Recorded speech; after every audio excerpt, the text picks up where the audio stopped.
I've just received an urgent message. I'm going to read it to you.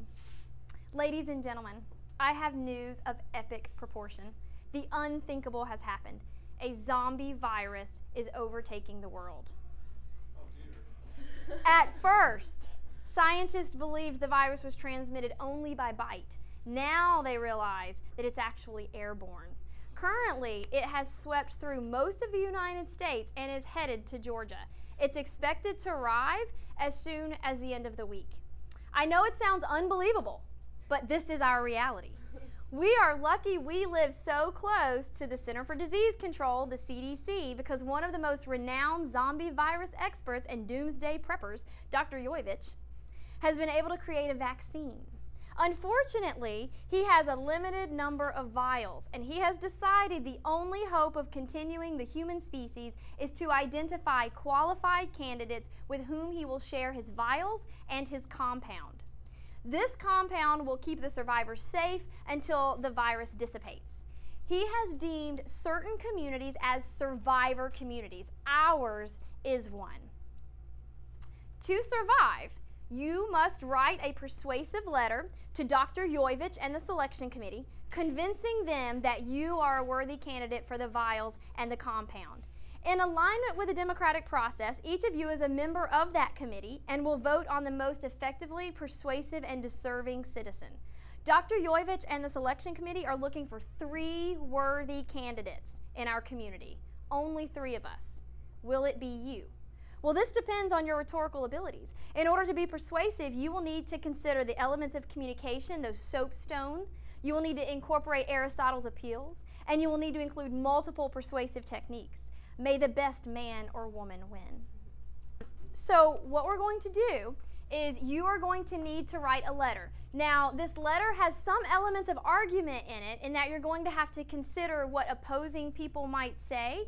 And it's primarily going to be a letter that is intended to persuade Dr. Joivich and the selection committee that you are one of the more worthy candidates. Now keep in mind that if you are selected, that means the rest of us perish. So this is a competition amongst our peers. So what will happen though is you are going to have to write a letter from a particular persona. The catch is that you are not you. You are going to be given a character. And so your character will need to be fleshed out. You will decide on the gender of your character, you'll decide on the name of your character, but this must remain classified. Who you are and who your character are. Students cannot know who they are, or else that disqualifies you from the competition. You have to maintain your identity as a secret.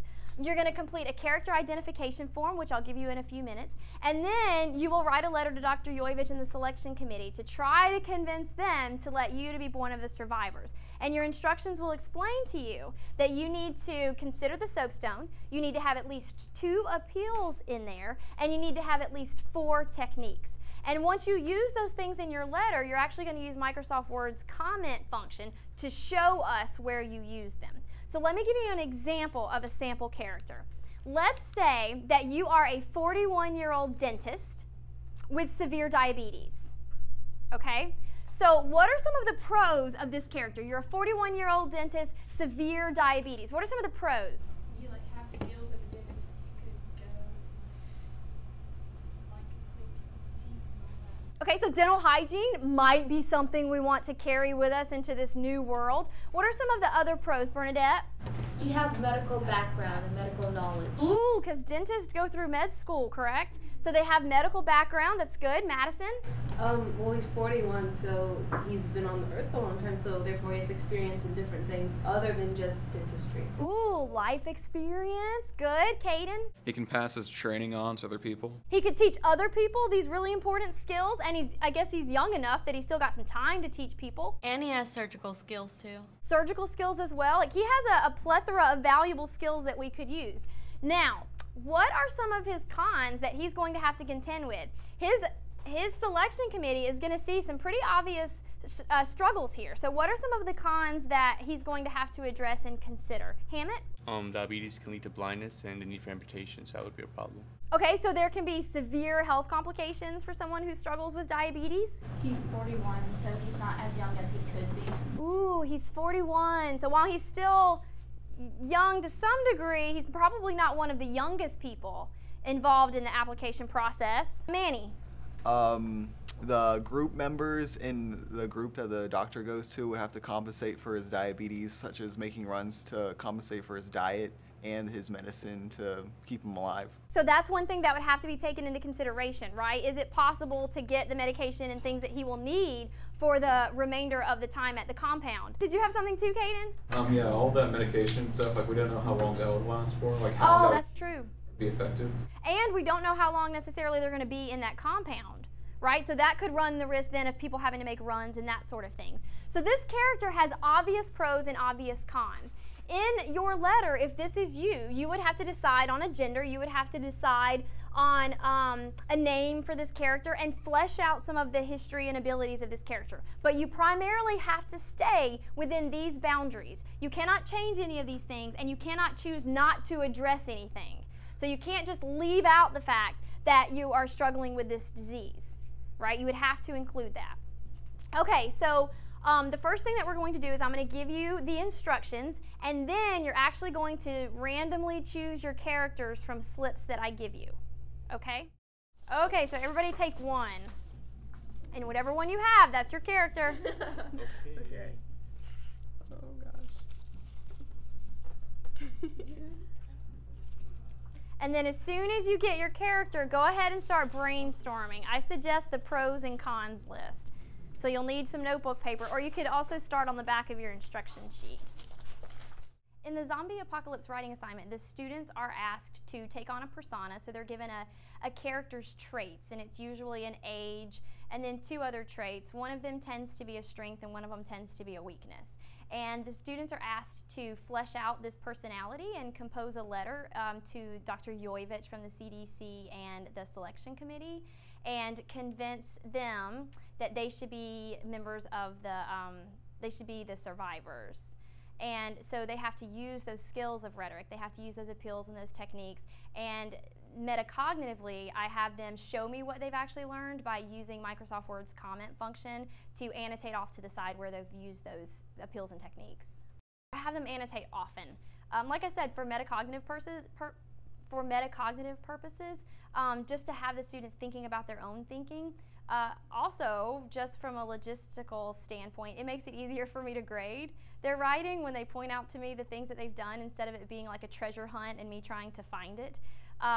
It also helps me see where there might be misunderstandings in their thinking. So if they identify something that they would consider maybe to be an ethical appeal and it wasn't necessarily so, that gives me an opportunity to talk to that individual student, or maybe the class as a whole if it's something that I saw in more than one person's essay, about where that error in thinking is. Now that we have typed our final drafts and we've made those comments off to the side to annotate the work that we've done in terms of finding our techniques and our appeals, to demonstrate our understanding of rhetoric, what we will do at each table, each one of you is a small selection committee for now. And so every table has been given a number of essays to read.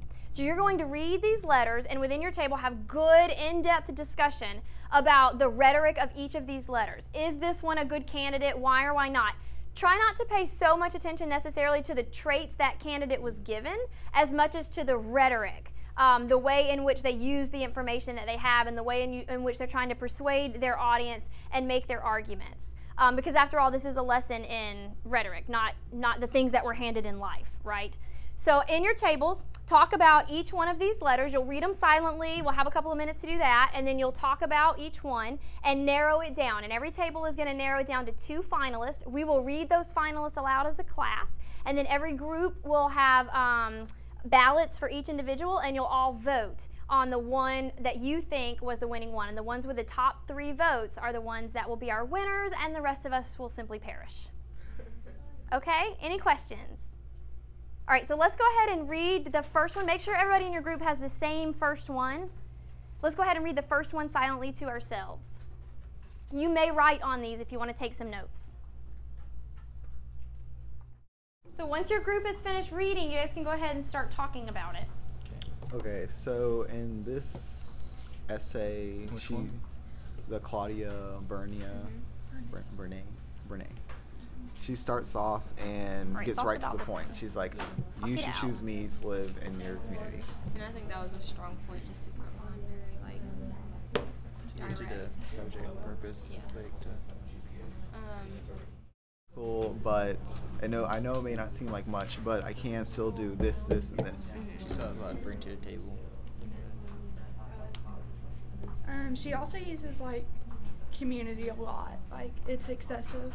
yeah, like It 2 or kind of 3 draws times. away from her argument. A little It's bit. It's distracting.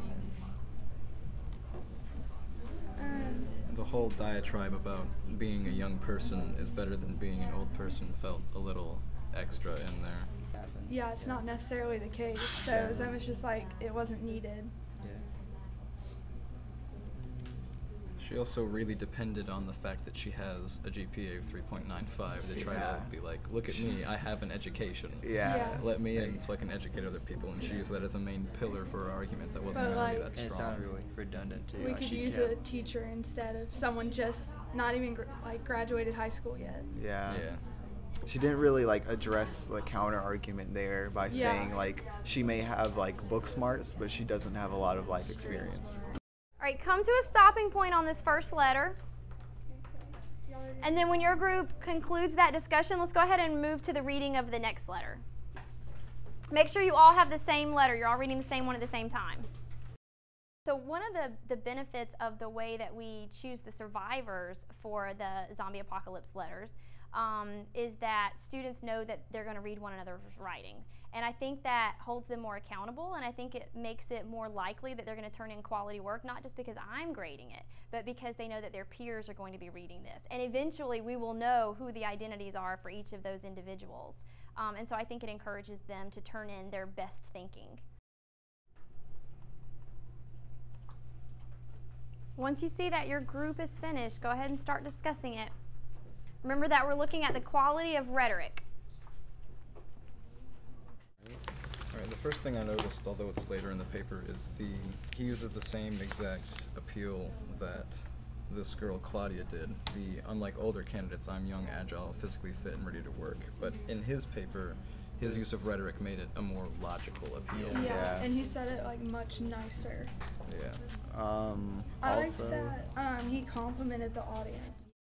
I like in his very first sentence, he like has a title, makes him seem credible. He's in the Navy. He's I don't know what that means, lieutenant. yeah, Lieutenant yeah. something. J. So he has an actual title. Yeah, that just builds on his ethical appeal. And like where he says, "I'm very dedicated to serving my country." I feel like that like really helped him too Oh yeah. to establish.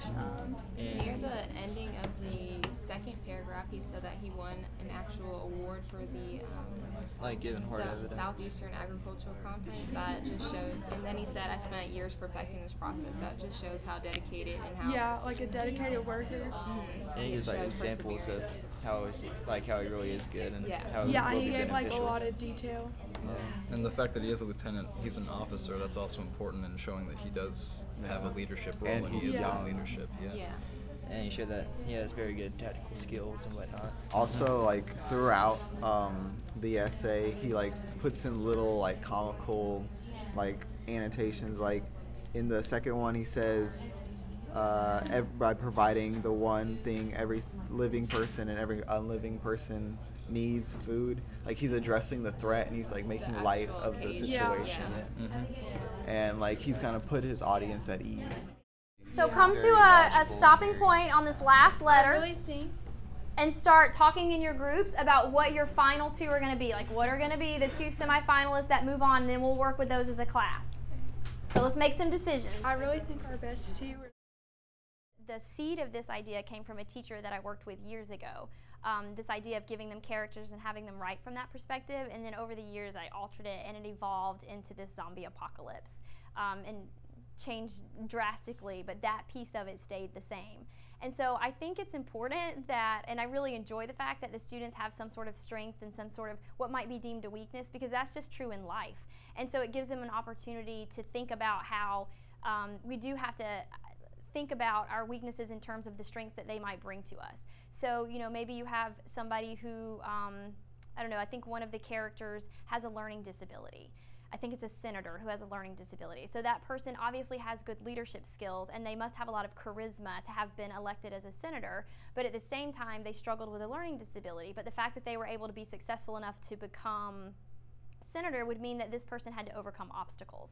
And so I just think it's important and valuable for students to think about life in that way. And also, it really helps prepare them for the concept of writing argument. Because when you write argument, you have to think about not only your own side and not only the pros, but you have to be willing to acknowledge what the other side might counter with and what weaknesses they might see in your own argument and be prepared to refute that. All right, I'm going to come collect those final two. So give me one copy of each.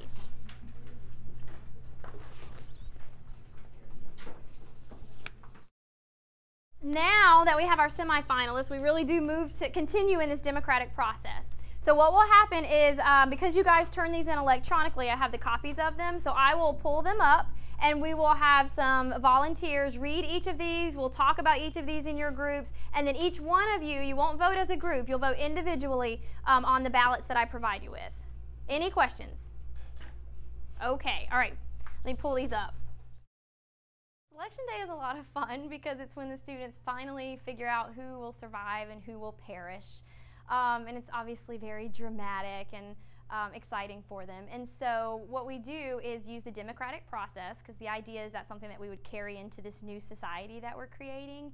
And so through the democratic process, students vote for the letters that they felt best demonstrated those skills of rhetoric, and then we narrow it down to the semifinalists, read those together as a class, and then students discuss them in their small groups and vote individually on ballots. And then it depends on the size of the class, but it's usually the top 3 or 4 that become the survivors. Right up here. And you're taking notes as we read it so that you can come back and discuss this character later, because we do have 8 to read. Travis, would you mind reading this first one for us? Hello, I am Lieutenant Junior Gray Robinson of the United States Navy. Due to the impending catastrophe happening to the human race at this moment, the President formally thanked everyone in the armed services and sent us home. However, I am very dedicated to serving my country and the world, and I am not yet willing to succumb to the situation. I'm a healthy 26-year-old male who enjoys gardening and modeling historical battles. I recently heard the broadcast about the vaccine on CNN and rushed to submit my application. The selection committee is made up of intelligent men and women. There's no disputing that. So I hope you will use your powerful brains and come to the decision that I'm the right choice. I enjoy gardening. I've been doing it since I was a small child, and so I know plants. I know how to grow them, how to care for them, how to tell a Japanese magnolia from a southern one. I can contribute to your operation in an astounding degree by providing the one thing every living person and every unliving person needs: food. I know how to grow every kind of fruit and vegetable: apples, oranges, snap peas, peppers, squash, cucumbers, tomatoes. Last year, my 4-pound Rome tomatoes won the Southeastern Agricultural Conference's Mater of the Year. I spent years perfecting the process. I eventually figured out a unique way to get the tomatoes to award-winning quality. This is one of many examples of my intelligence and patience. All right, let's pause there for just a second and jot down any other notes that maybe you didn't get.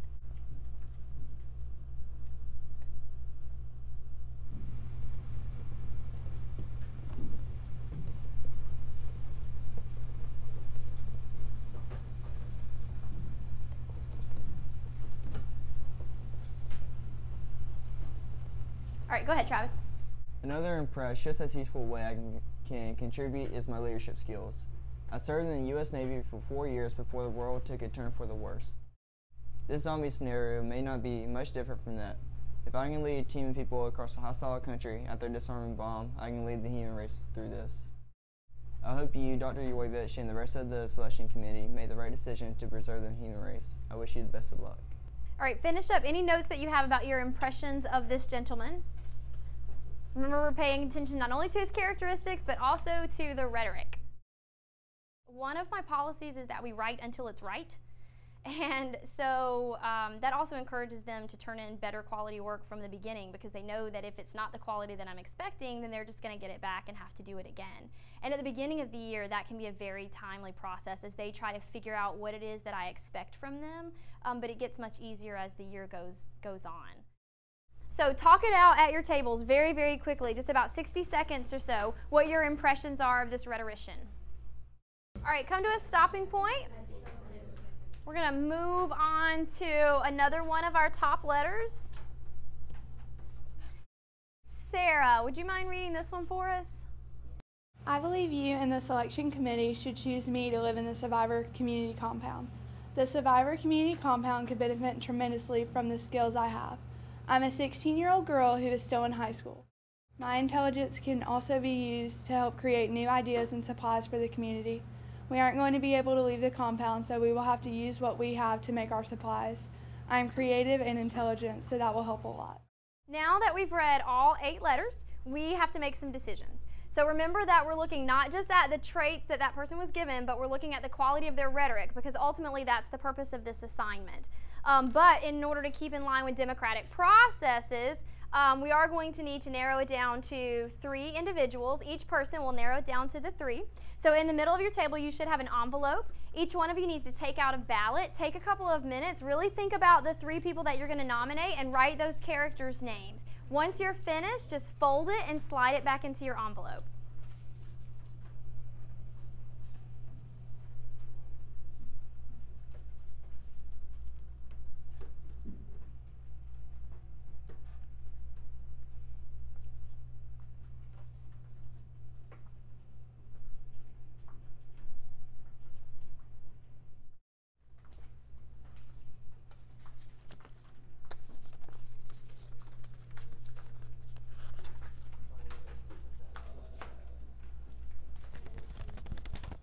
Ladies and gentlemen, we have our finalists. We know who the survivors are. I'm going to start with our 3rd place. Can I get a drum roll?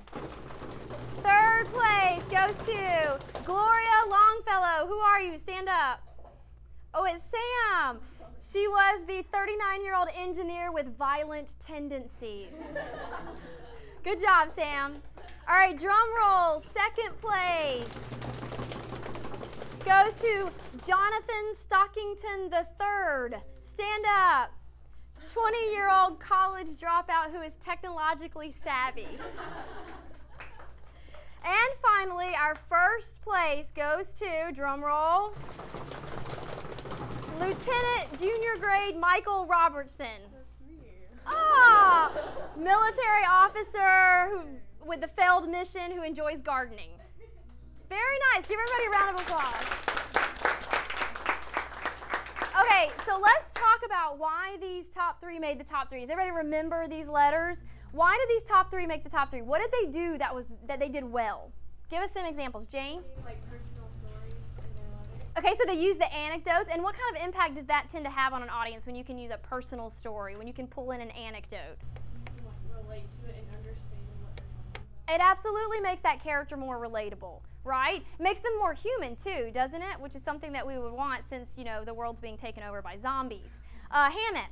Like, they took their negatives and they either spun it to make it into a positive, or they negated it and tried to say, like, I can overcome this and become a bigger contribution than any other person on the planet. Very good. So they were able to use their rhetoric to take what many would perceive, the opposing side would perceive as a negative, and they were able to sort of refute that by trying to turn it into a positive and pulling out the strengths that could come from that. Chance? They used a lot of compare and contrast, which was especially important since you're trying to get yourself chosen over everybody else and you're comparing yourselves with them. Absolutely. Very good. Anybody else? Anything else that you thought was really impressive? Paula? It helped because there were confidence, because in this case, they need it because they need to be assertive. Good. And some of you had mentioned, too, that you noticed that some assertiveness on the part of the author, which is something that you want, because which appeal is that going to be if you come off as assertive and confident? The ethos. Very good.